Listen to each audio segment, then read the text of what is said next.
Hi, welcome back, my warriors. This is the autoimmune disease part 2. I split it up because there's just so many autoimmune diseases that we mimic. I just thought it was important to just give you a little bit at a time. So just remember that my inflammation video is a good one to go back and watch if you want ideas of how to decrease the inflammation in your body, because chronic inflammation is caused by your immune system, and it can actually flare up your autoimmune diseases and things like that. So please refer to that for ideas on how to decrease inflammation in your body. Okay, and the vitamin D. Remember, get your levels up. All right, we're going to start with Sjogren syndrome, which is a big one that we mimic. It's actually your immune system decrease. It attacks the mucous membranes, the moisture secreting glands of the eyes and the mouth. So symptoms: dry eyes, burning, itching, gritty eyes, dry mouth, which makes it really hard to swallow, hard to speak. You get that cotton mouth kind of feeling. It can also cause joint pain and swelling and stiffness and skin rashes or dry skin, which my skin tends to be really dry because of that. Vaginal dryness, dry cough, prolonged fatigue. It can also damage your joints, your thyroid, your kidneys, your liver, your lungs, your skin, and your nerves. So if it goes untreated, it can cause a lot of damage because it just causes so much dryness everywhere, and your body is over 60% water. It cannot function or work if it's too dry. So again, you've all heard my water take, so please make sure you're taking in enough water every day too. And if you have any of these symptoms, you're taking in water anyways. So what complications can it cause? Well, dental cavities and issues with your teeth being dry, brittle. The bacteria that grows in your mouth can be, growing and causing problems in your gums and stuff because of the dryness. It doesn't have the moisture to keep all that stuff under control. You can have yeast and oral thrush infections because of it. You can have light sensitive with your vision because of it, because you have mucous membranes around your eyes as well, and it can cause some blurred vision.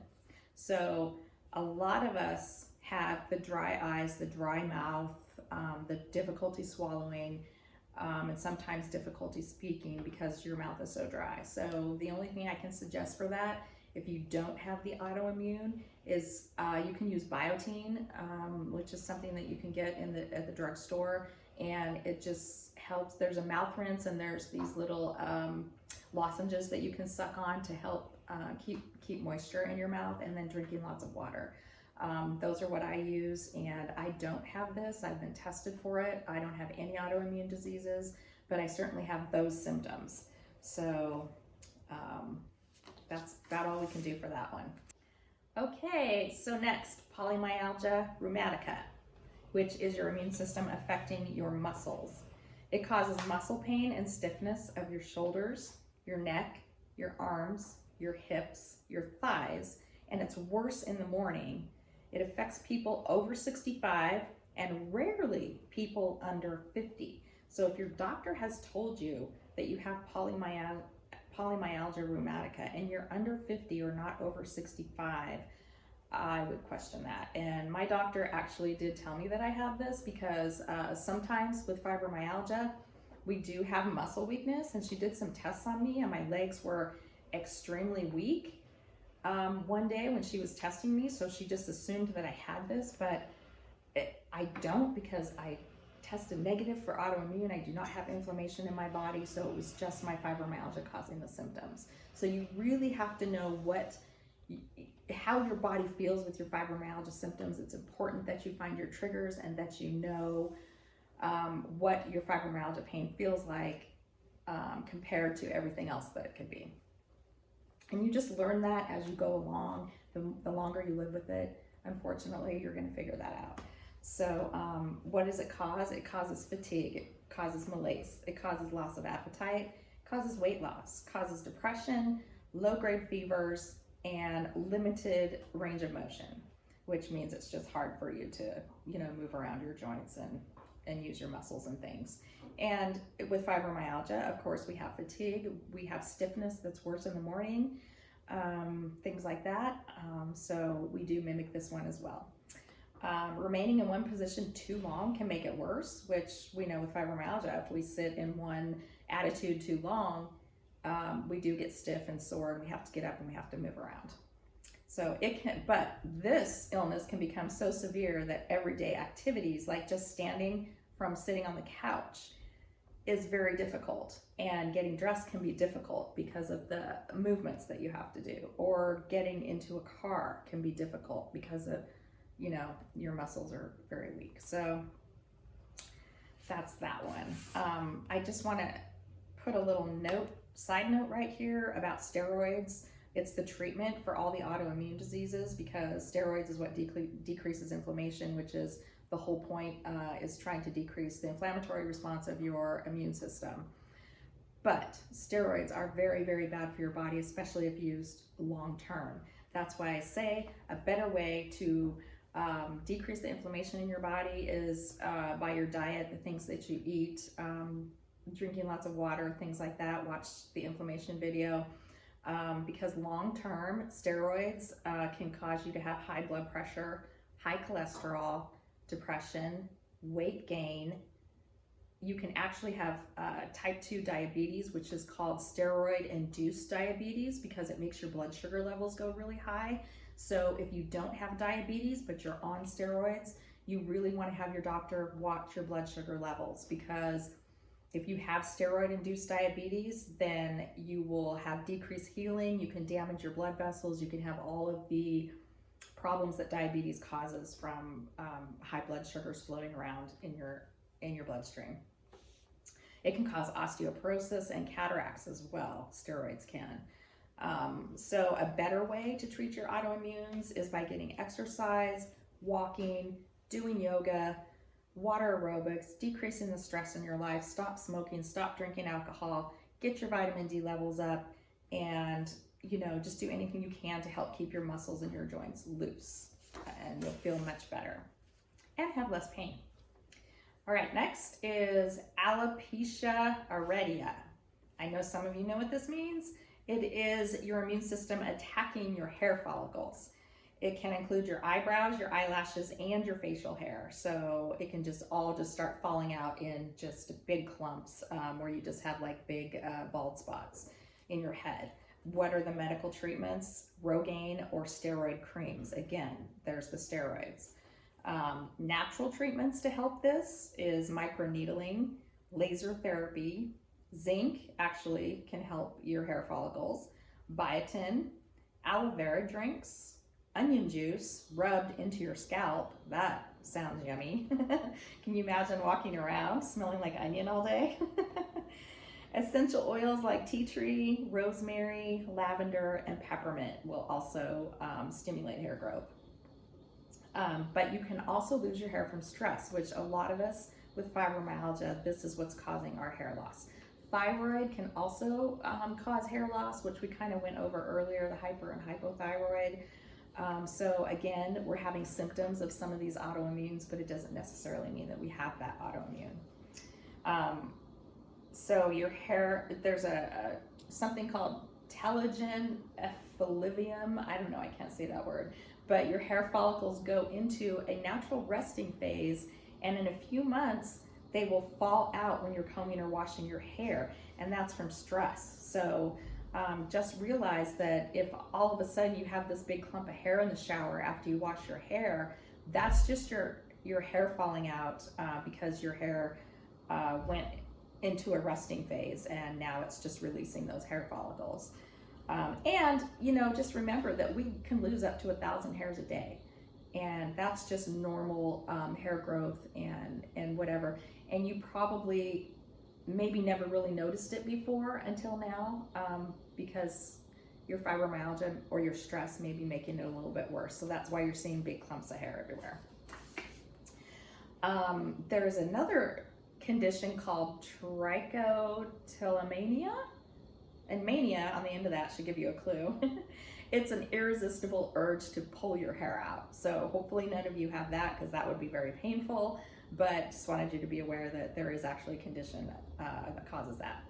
So what helps your hair growth with vitamins? Vitamin C, vitamin B, and vitamin E helps your hair growth. So make sure you're getting those in your diet, and just decrease your stress, and that should help. Other reasons for hair loss can be your age. Medications are relentless in causing your hair to fall out, especially chemo. If you have an illness that can make your hair fall out, your hormone changes in your body can cause your hair to fall out, or a very poor diet as well.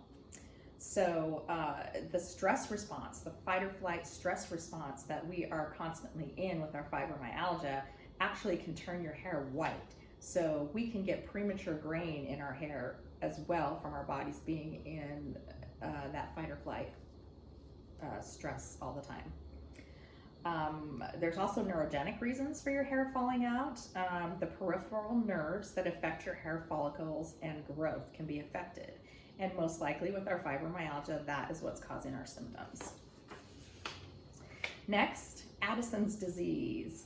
This is your adrenal gland. It's adrenal insufficiency, your immune system attacking your adrenal glands, where they don't produce enough hormones like cortisol and aldosterone. The symptoms of Addison's disease are extreme fatigue, weight loss, decreased appetite, hyperpigmentation of the skin. So you can have like dark patches forming on your skin. Decreased blood pressure, fainting, salt craving, low blood sugar, nausea, vomiting, diarrhea, abdominal pain, muscle and joint pain, irritability, body hair loss, and sexual dysfunction in women. If you have an acute adrenal crisis, you need to go to the ER or call 911 immediately if you all of a sudden are having severe weakness. Like you cannot stand on your own 2 feet because you just can't support yourself. Confusion, and I'm not talking just basic confusion. I'm talking like you don't know where you are, who you are, or what is going on around you. Pain in your lower back or your legs, severe abdominal pain, nausea, vomiting, diarrhea causing dehydration because you can't keep anything down or in your body. Decreased level of consciousness where you're just like kind of in a daze and you can't really respond to people. Low blood pressure, your potassium levels can be really high and you can have low sodium. So what are your adrenal glands? Your adrenal glands are part of the endocrine system, and they produce hormones that give instructions to virtually every organ and tissue in your body. There's 2 sections. The interior section produces adrenal hormones, adrenaline hormones, and the second part produces corticosteroids, which is the cortisol hormones. Glucocorticoids are the hormones that include cortisol that influence your body's ability to convert food into energy. They also help your body respond to stress. So if you are in adrenal fatigue, you're not converting your food into energy that your body needs in order to function and give you the energy you need for your day. I've had adrenal fatigue for years. I had a chiropractor do a really simple little test on me. It was a muscle test, and he's like, wow, your adrenals are shot. And I've always just had so much stress in my life and everything that I've just depleted my body of them functioning. The mineral corticoids are hormones that include aldosterone, which helps maintain your body's balance of your electrolytes like your sodium, your potassium, and keeps your blood pressure normal. So it's needed. Androgens are male sex hormones that are produced in small amounts in men and women. They cause sexual development in men and influence muscle mass, sex drive, and a sense of well-being in men and women. When the adrenal cortex, by the way, your adrenal glands they sit right on top of your kidneys. So whenever you see a picture of the kidney and there's that little triangle, little hat sitting on top of it, that's your adrenal glands. So when your adrenal cortex is damaged, it's called adrenal insufficiency, autoimmune attacking the adrenal cells. Other causes of this can be TB, cancer, or infections. And a lot of people do get cancer of the adrenals, which causes that issue as well. But mostly we don't have the autoimmune. I think we just have, just because of the stress, fight or flight mode that our bodies are in all the time, I think we've just worn them down and used everything up. Next is pernicious anemia, when your body can't make enough healthy red blood cells because of low vitamin B12. Now, we all take vitamin B12. All of us are low in vitamin B12. But your immune system will attack your body so it can't make red blood cells. So vitamin B12 helps in that process. What it causes, it can cause diabetes type 1, it can cause Crohn's disease, which are other autoimmune diseases. It can cause stomach infections like H. pylori, or part of your stomach or intestines have been removed, can cause this. HIV can cause this. When your body does not absorb vitamins well, lots of things can happen in your body from malabsorption, and this is one of those. Vegetarian diets can actually cause this because you don't eat enough foods rich in B12, like eggs and poultry and milk. Symptoms of this anemia are fatigue, shortness of breath, dizziness, cold hands and feet, because you're not getting enough blood flow, chest pain, pale or yellow skin, trouble with balance, burning feelings in your legs and your feet, and it's worse at night, trouble focusing. So what is the treatment? Well, they give vitamin B12 injections or IV infusions of vitamin B12, or you can take it sublingual under your tongue. Because we don't absorb it in our gut, we have to try to take it these other ways. Now, I take a form of vitamin B12 that actually is a pill that I swallow, and my labs show that I'm absorbing it very well, but that's because I have decreased the inflammation in my body and got my IBS under control, so now I am able to absorb things a lot better than I used to. So you just have to know what your body is doing and how it's acting and reacting. So make sure your doctors are checking your B12, because B12 is not only important for the making of red blood cells, but it's important in supporting your nervous system.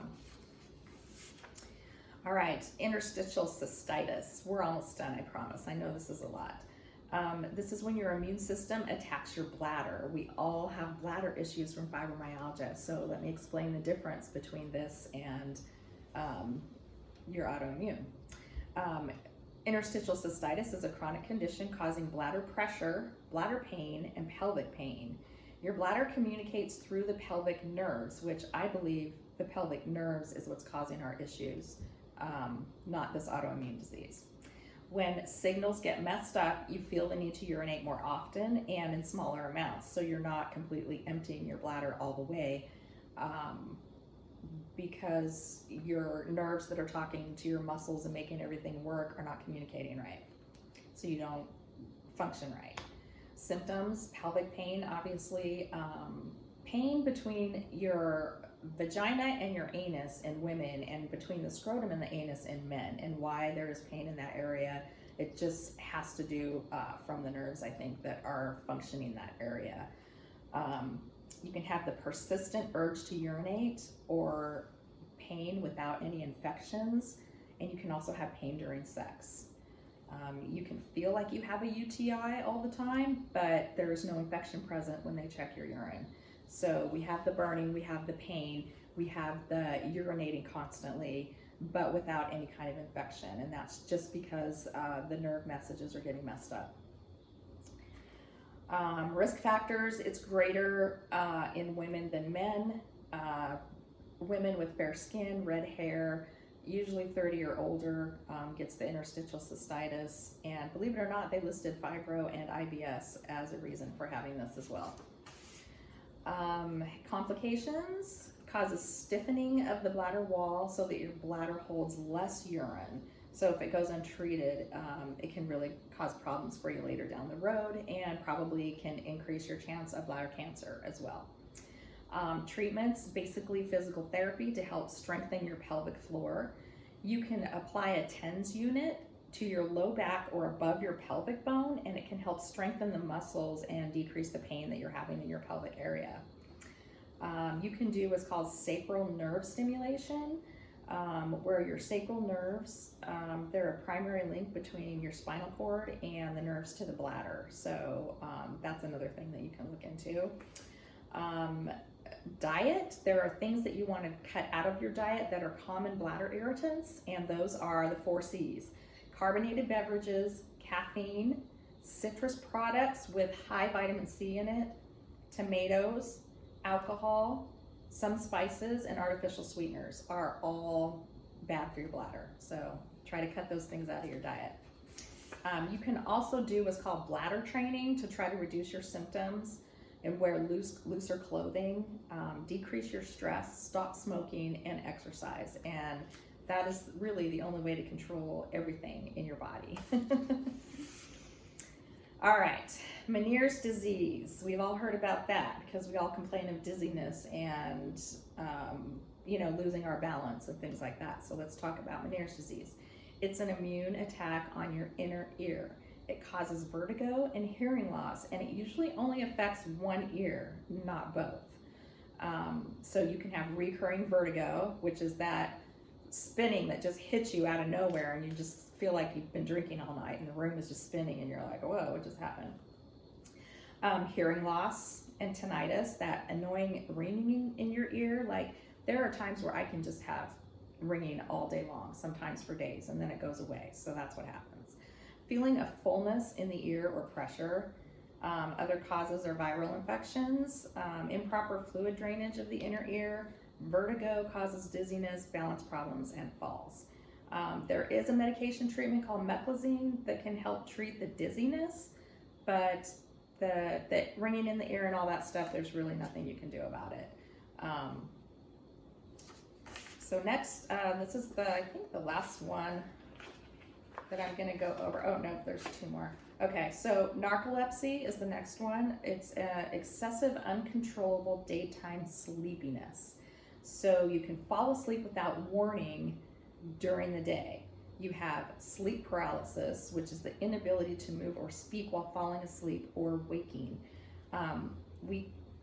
Not everyone with sleep paralysis has narcolepsy. Now, with fibromyalgia, we can get that sleep paralysis as well. It's just where you fall into that REM sleep really fast and you feel like you can't move your body, you have no control, you're stuck there. You're trying to move, you're trying to talk, but you can't do any of that. People with narcolepsy, like I said, fall into REM sleep within 15 minutes, which is really fast. And then you can have hallucinations with narcolepsy, like you see people in the room that are not in the room. You might see a dog or a cat. I have people that are just so extremely tired, they're just like, hey, how did that cat just get in here? I mean, they just see things and hear things, so keep that in mind as well. Causes, those with narcolepsy have low levels of hypocretin, which is a neurochemical that helps your wakefulness. So there's a neurochemical that actually helps us stay awake, and they are low on that. So treatments, basically they can give you stimulant drugs, SSRIs to increase the dopamine and the adrenaline in your system to help keep you awake. I wouldn't recommend those because then you just become dependent on those, and then you end up, they'll make you too awake, and then you have to take drugs to stay awake and drugs to go to sleep, and none of that is good for you. You just need to find a way to kind of mellow all that out and decrease the stress in your life, and hopefully you can make it better. Get regular exercise, avoid smoking, alcohol, stick to a schedule, and take naps. And please, if you do have this, do not drive. It's very dangerous. You can kill yourself or somebody else if you fall asleep at the wheel. Okay, we're almost done, guys, I promise. Peripheral neuropathy is next. It is damage to the nerves outside the brain and the spinal cord. It causes weakness, numbness and tingling, pain in the hands and feet, and it can also be like a stabbing and burning pain. So what nerves are affected by this? Again, this is the immune system attacking your peripheral nerves. The sensory nerves that receive sensation like temperature and pain and vibration or touch from the skin. So anything from your outside environment, that your sensory nerves send messages back to your brain about what's going on in your environment are affected. Your motor nerves that control your muscle movement can be affected. So sometimes, our hands feel kind of stiff, or we just can't, we drop things because we don't have that muscle control. I know I drop things a lot. I know a lot of you drop things a lot, and that's probably why. It also affects our autonomic nerves that controls our blood pressure, heart rate, digestion, and bladder. So those are all peripheral nerves that can be affected. Symptoms, here comes some more symptoms. Numbness, prickling in the hands and feet that move up the legs and the arms, sharp, jabbing, throbbing, burning pain, pain during activities that shouldn't cause pain, like just standing on your feet. You can have lack of coordination and falling because you don't have control of some of those muscle movements. Muscle weakness, heat intolerance, excessive sweating, bowel or bladder problems, change in blood pressure causing dizziness or lightheadedness. This is all from your peripheral nervous system. Now, we have some of these symptoms. We have the weakness, we have the prickling, we have the pain. Some of us have the heat intolerance and excessive sweating. I just want to say here that a lot of the medications you're taking also cause excessive sweating, so it could be from that. We'll talk more about that later. So peripheral neuropathy is not a single disease. It is nerve damage caused by a number of conditions. Those conditions are autoimmune diseases, Sjogren's, lupus, rheumatoid arthritis, CDIP, and vasculitis specifically can cause peripheral neuropathy. Diabetes can, infections like Lyme disease, shingles, Epstein-Barr, Hep B and Hep C, and HIV can also cause peripheral nerve damage. Tumors that develop on your nerves can cause the damage. Kidney disease, liver disease, fibromyalgia, and hypothyroid can cause the damage.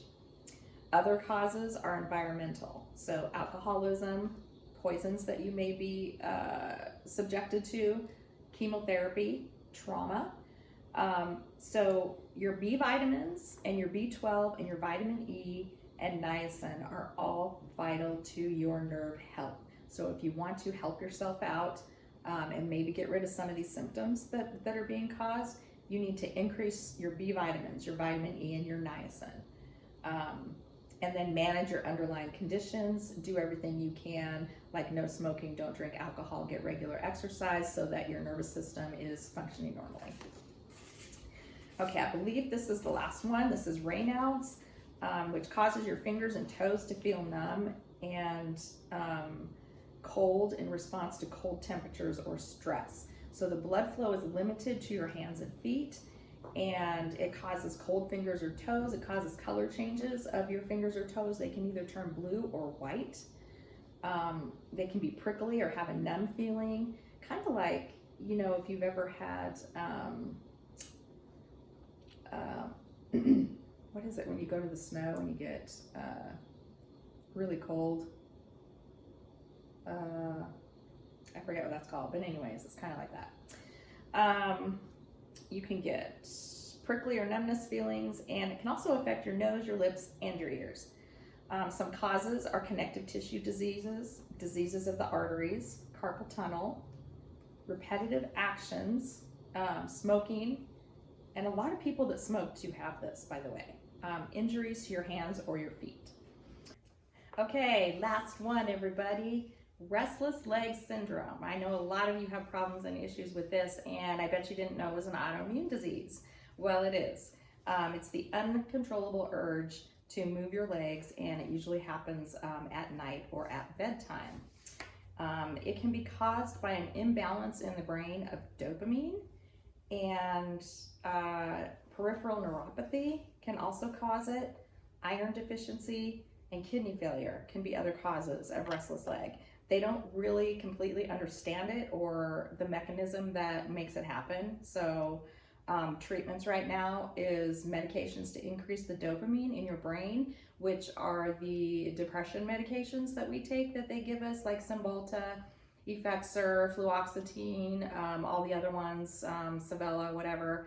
is out there, because those increase the dopamine, the serotonin, and sometimes the norepinephrine in our brains. Those are our main neurotransmitters that make everything work and make all the communication go in our body. So that's what we take those medications for. And so you may want to switch to one or talk to your doctor about one that's specifically a dopamine uptake medication, because getting more dopamine might help with that.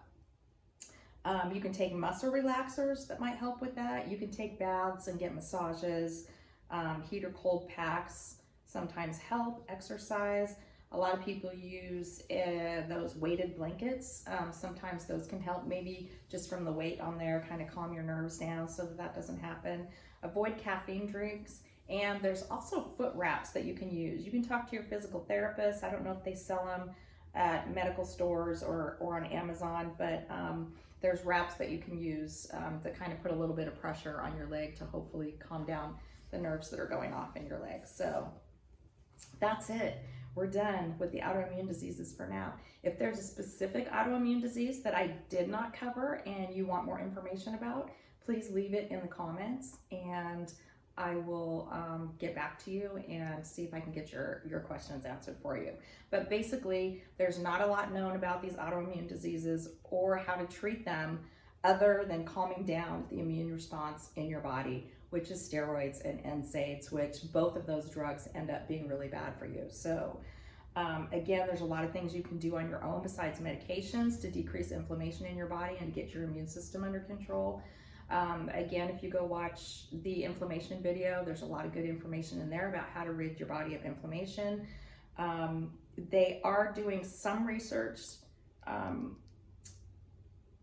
autoimmune disorders right now to try to find out more about it, but there's still not a lot known. Like I said, get your vitamin D levels up, because right now the best research I can find is showing that the vitamin D levels are very important with autoimmune diseases and with your general health. So please get your levels up between 60 and 90. Work with your doctors on the dose and the amounts that you should take to get it up there, but get it up there. And I'm going to tell you, mine started out at 13, and I've been taking vitamin D for a little over a year now. 15,000 I use a day, and I'm only up into the 50s. So it took a long time just to get up to 30, which is the very bottom number. And so you're going to have to take a lot over a period of time to get those vitamin D levels up, but do it, because I feel so much better. I feel stronger. I have more energy. I don't get sick anymore. I used to get sick all the time, just get colds and, little illnesses I can never get rid of. They would linger on forever. It was horrible. And now I'm never sick, and I'm a nurse, and I work at a hospital, and I'm around all kinds of germs, all kinds of illnesses. I'm exposed to stuff all the time, and I'm like a rock. So get your vitamin D levels up. Let's see. Okay, I guess that's it. We're done. So take care and be safe until next time. The next video is going to be on all the fibro medications that they give us. It's going to be a pretty heated conversation on my end. So until next time, gentle hugs. Bye.